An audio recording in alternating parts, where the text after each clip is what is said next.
Routine na naman natin. Good morning everyone. Ako lang nag-iisa dito. Very empty. Anong nangyari? Nag-strike ang mga tao? Hindi nag-work? Na ako sa sulod kay araw nga dito. Now, cover gamay pa. Gawas oh. Hayag na. Hulat ako sa train. 5 minutes pa lang. Bugnaw na kaayo.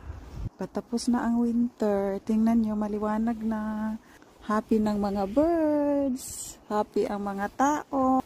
Wala nang depression. Hindi na stress. Smile na sila.